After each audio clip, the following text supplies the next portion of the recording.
Advanced courses తో పాటు first year నుండే campus recruitment training leading companies లో 13,000 plus placements with 13.5 lakhs highest package. Gandikota Vaishnavi murder కేసులో కీలక విషయాలు బయటకు వచ్చాయి. పోస్ట్ మార్టం రిపోర్ట్ కూడా బయటకు రావడం జరిగింది. అయితే ఈ కేసుకు సంబంధించి తాజాగా సంచలన విషయాలు పోలీసులు వెల్లడించారు. ఈ మర్డర్ కేసులో అటు లవర్ కానీ అదేవిధంగా వైష్ణవి అన్న ప్రమేయం కానీ లేనట్టుగానే తాజాగా తెలుస్తుంది. దీంతో వైష్ణవి మర్డర్ చేసిన వ్యక్తి ఎవరు, థర్డ్ పర్సన్ ఎవరో వైష్ణవిని హత్య చేశారా అనేటువంటి ప్రశ్నలు ఇక్కడ ప్రధానంగా కనిపిస్తున్నాయి. క్లీన్ చిట్ ఇచ్చారు లవర్కి. అయితే ఈ యొక్క మర్డర్లో అతనికి ప్రమేయం లేదంటూ కూడా పోలీసులు స్టేట్మెంట్ ఇచ్చారు.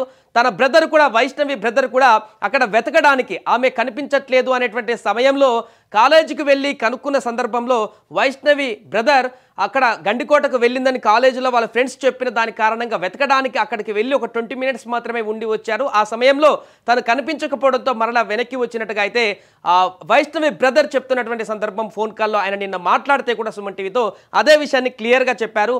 ఈ యొక్క మర్డర్ ఎవరు చేశారో తెలియట్లేదు, పూర్తిగా నేను వెతకడానికి అక్కడికి వెళ్ళాను అనేటువంటి వివరణ కూడా ఆయన ఇచ్చారు. సో దీంతో నిన్నటి నుంచి అనుకుంటున్నటువంటి ఒక ప్రశ్నలకైతే సొల్యూషన్ దొరికింది. అంటే ఈ మర్డర్ కేసులో లవర్కి కానీ అదేవిధంగా వైష్ణవి యొక్క అన్నకు కానీ ఎలాంటి ప్రమేయం లేదనేటువంటి విషయం బయటపడుతుంది.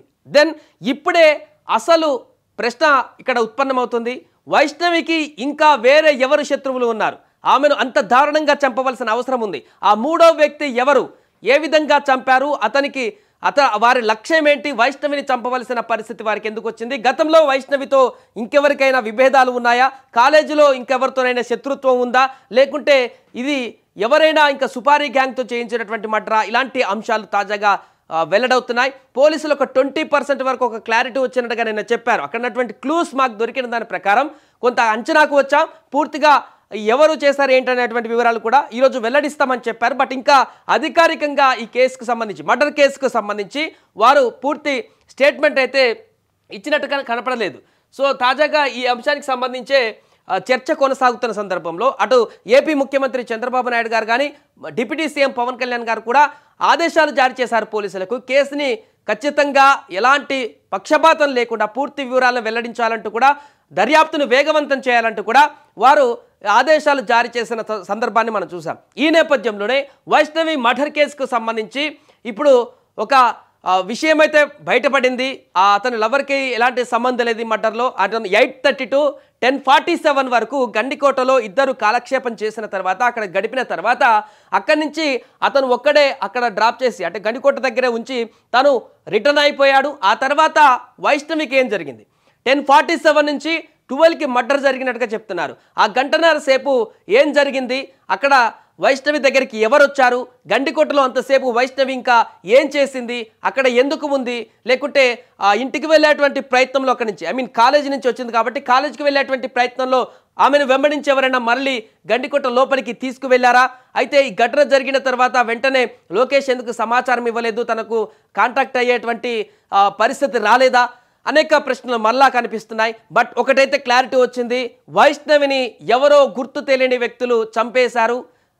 అతి దారుణంగా పోస్ట్ మార్టం రిపోర్ట్లో కూడా చూసాం. తన కడుపు భాగం లోపల లివర్ కూడా పలిగిపోయిందంటే ఎంత దారుణంగా తనని హింసించి కొట్టి చంపేశారనేది కూడా స్పష్టంగా బయటకు వచ్చింది పోస్ట్ మార్టం రిపోర్ట్ తర్వాత. సో తాజాగా ఈ మూడో వ్యక్తి ఎవరు ఈ మూడో వ్యక్తి, ఎందుకు మూడో వ్యక్తుల ఎంతమంది ఈ యొక్క మర్డర్లో పాల్గొన్నారు, ఇంత దారుణంగా వైష్ణవిని చంపడానికి గల కారణాలేంటి, కుటుంబానికి సంబంధించి ఎంక్వైరీ కూడా చేస్తున్నారు, తల్లిదండ్రుల పాత్ర ఏమైనా ఉందా అనేటువంటి దానికి సంబంధించి కూడా. సో అటువైపు నుంచి కూడా దర్యాప్తులో పాజిటివ్ అంశాలు వచ్చినట్టు కనపడుతుంది. బ్రదర్ నుంచి కూడా పాజిటివ్ అంశాలే పోలీసులు సేకరించినట్టుగా కనపడుతుంది. అటు లవర్ కూడా ఆల్రెడీ క్లీన్ చిట్ ఇచ్చారు, ఈ మర్డర్కి తనకు ఎలాంటి సంబంధం లేదని చెప్పేసి.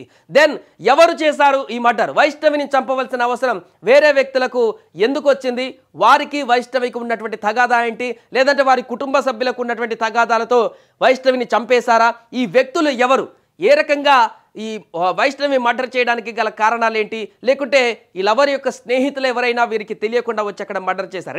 రేప్ అటెంప్ట్ అయితే జరగలేదు, వేరైనా దుండగులు అక్కడ ఒక మూక వచ్చి దాడి చేసి చంపేసిందని చెప్పుకోవడానికి రేప్ అటెంప్ట్ అయితే జరగలేదు. ఒక ప్లాన్ ప్రకారమే హత్య చేసినట్టుగా కనపడుతుంది. రేప్ అటెంప్ట్ కనిపించేలాగా, దాన్ని క్రియేట్ చేసేలాగా, సీన్ క్రియేట్ చేసేలాగా అక్కడ దుస్తువులను తొలగించి అక్కడ పడేసి వెళ్ళినటువంటి సందర్భాన్ని చూస్తే ఒక ప్లాన్ ప్రకారమే ఈ యొక్క హత్య జరిగినటువంటి విషయం అయితే మనకు స్పష్టంగా కనిపిస్తుంది. దెన్ ఈ హత్యకు పాల్పడ్డటువంటి వ్యక్తులు ఎవరు అనేటువంటి ప్రశ్న ఇంకా కొనసాగుతూనే ఉంది. అయితే ఇక్కడ మరొక ట్విస్టే తాజాగా ఇటు వీరిద్దరికీ సంబంధం లేదన్నటువంటి సందర్భంలో ఎవరు చేశారు, వారు ఇంకా 1.5 రోజు అవుతుంది, ఇంకా అధికారికంగా వాళ్ళ పేర్లు పోలీసులు బయట పెట్టకపోవడానికి గల కారణాలేంటి అంటే పూర్తి స్థాయిలో ఒక కంక్లూజన్కి రాలేదా, లేకుంటే వారి వెనుక ఎవరైనా పలుకుబడి ఏమన్నా కనిపిస్తుందా, ఇలాంటి ప్రశ్నలు కూడా ఉన్నాయి. బట్ పోలీసులు సీరియస్గా దర్యాప్తు అయితే కొనసాగిస్తున్నారు. ఎట్టి పరిస్థితుల్లో కూడా నిందితులను వదలమంటూ కూడా వారు చెప్తున్నారు. ఈ నేపథ్యంలోనే ఇప్పుడు ఈ కేసులో మరొక బిగ్ ట్విస్ట్ నెలకొన్నటువంటి సందర్భం ఉంది.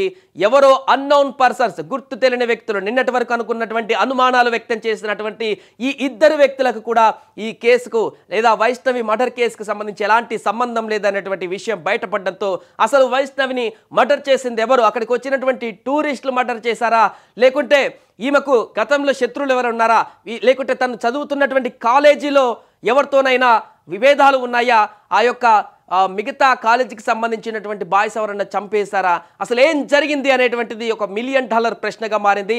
దీనికి సంబంధించి ఈరోజు ఒక కంక్లూజన్ వచ్చేటువంటి అవకాశం ఉంది.